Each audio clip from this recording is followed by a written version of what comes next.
Kembali lagi di Dialog Positif Plus masih bersama Gus Chandra Malik. Siap. Oke. Gus, ini esensial nih Gus. Ya, kan gini ya. Bahwasannya orang yang bertakwa itu adalah orang yang pandai bersedekah baik lapang maupun sempit. Oke. Gitu ya. Ya. Tapi kenapa ya kalau kita sadar bahwa sedekah lapang sempit adalah ciri takwa, suka ada agak-agak pelitnya gitu Gus? Ya. Nah, sebagai orang pelit gimana kira-kira? Aku tuh paling benci matematika. Ya, kenapa? Karena aku nggak suka hitung-hitungan. Oke. Aku orangnya ikhlas banget. Jadi kalau matematikanya jelek nggak apa-apa ya? Nggak Berarti apa-apa, udah ikhlas tipis. aja. Oke. Nggak mengenal kalkulator dan lain sebagainya. Karena memang sesuatu yang kita sangka kita miliki sesungguhnya bukan milik kita. Oke. Ya, kata orang-orang bijak sih katanya titipan Tuhan. Tapi kalau kita nitip kan kita minta bayar juga ya. Ongkos titipan ya. Ongkos titipan. Ada orang-orang yang mungkin merasa belum beruntung, tidak sekaya tetangganya, dia mengatakan, "Ya Tuhan, kenapa Engkau titipkan banyak hal kepada dia? Titipan kepadaku kenapa kurang?" Itu beda tipis ya, Gus ya, antara doa sama ngatur Tuhan ya. Iya.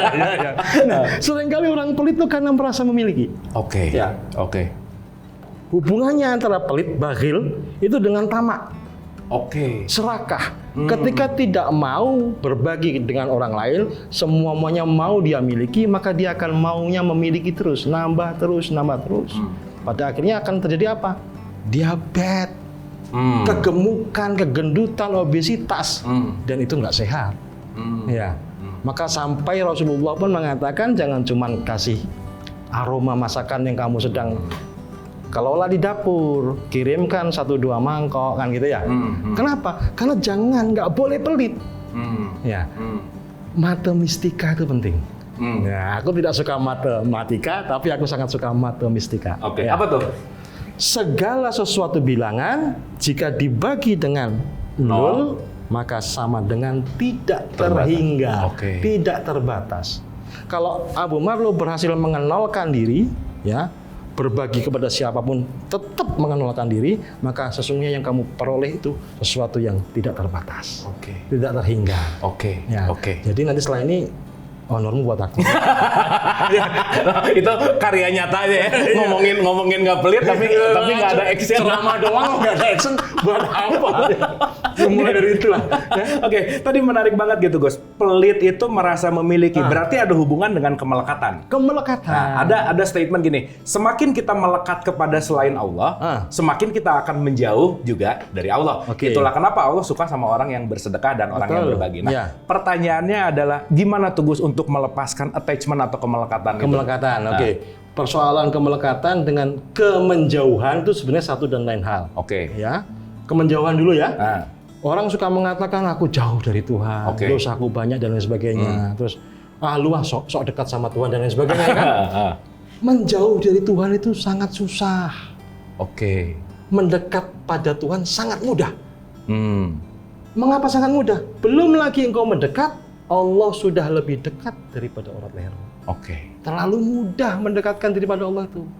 Belum mulai Allah anggaplah udah selesai. Ya. Menjauh dari Allah terlalu susah. Lu kurang rusak deh pokoknya. kurang jauh. Aku sering mengatakan itu kepada teman-teman yang menganggap dirinya sampah masyarakat atau dianggap sebagai sampah masyarakat. Kurang jauh.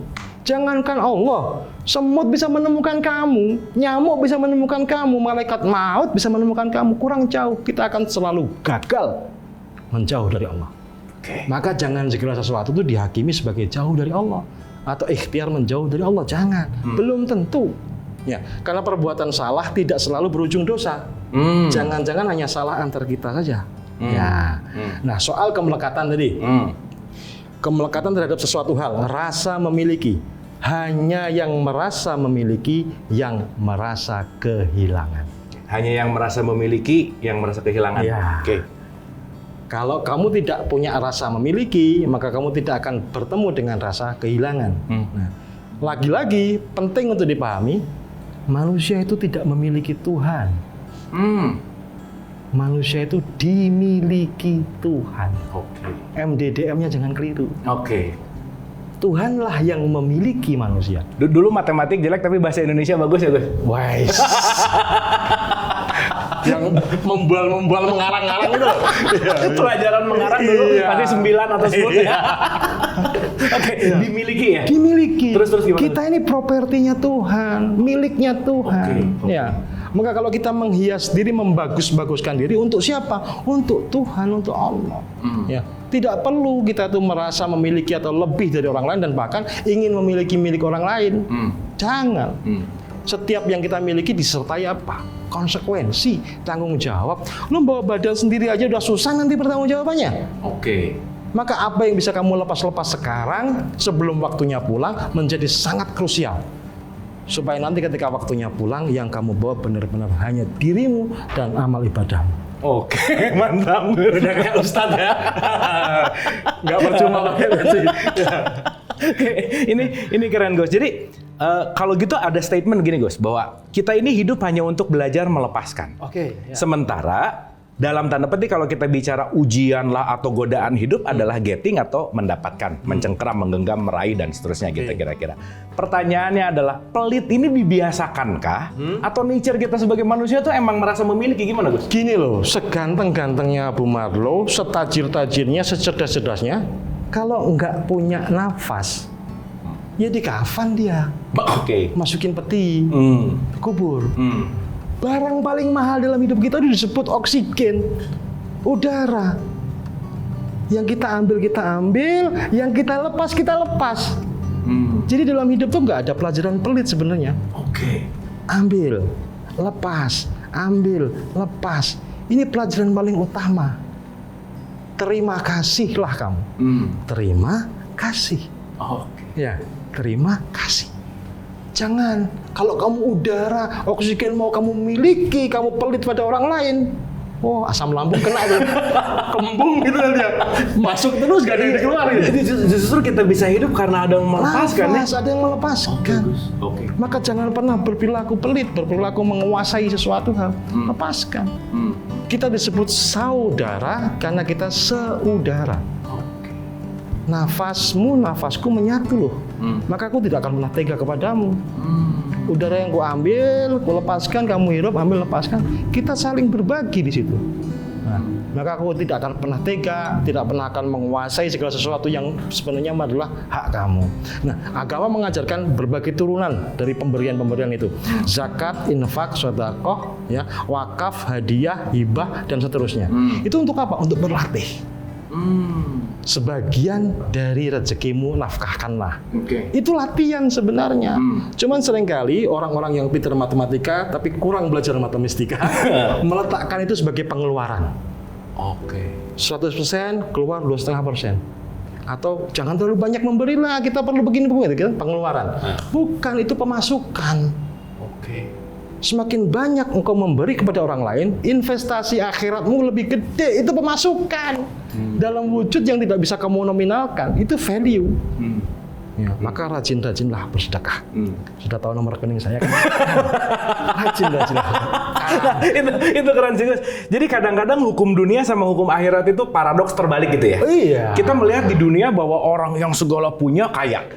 Padahal ketika tadi Gus Chan bilang bahwa itu adalah investasi, jangan-jangan lupa bahwa ketika kita bersedekah kita lagi berinvestasi untuk akhirat. Gitu ya poinnya. Nah, pertanyaan hitung-hitungannya Gus. Kadang-kadang kan ya 2,5%, 10%. Ngerasa 2,5% tuh udah wah luar biasa gitu. Gimana tuh supaya kita benar-benar ikhlas, Gus? Ya. Jangan menyangka apa yang sudah kamu pegang itu milikmu. Belum tentu. Ya. Itu orang-orang yang tadi panitianya ini menyediakan uangnya untuk membeli makanan minuman kita, apakah mereka makan dan minum? Belum tentu juga. Ternyata mereka bekerja untuk memberi makan minum kita. Jadi apa yang sudah sampai pada tangan kita tuh belum tentu milik kita. Harus dicek ulang. Maka ketika kita makan dan minum selalu harus menyebut nama Tuhan, ya, yang Maha Pengasih lagi Maha Penyayang, karena ada peristiwa panjang di situ. Ada keajaiban terus-menerus. Secangkir kopi ini peristiwa luar biasa melibatkan jutaan manusia. Siapa tahu ada sepasang suami istri dari mudanya mereka tiap pagi ke kebun kopi, mengelola, merawat sampai memanennya. Ada truk yang mengangkut biji-biji kopi. Ada proses yang sehingga sampai kepada saya, kepadaku secangkir kopi. Yang bahkan aku tanpa usaha loh ini. Berdoa enggak.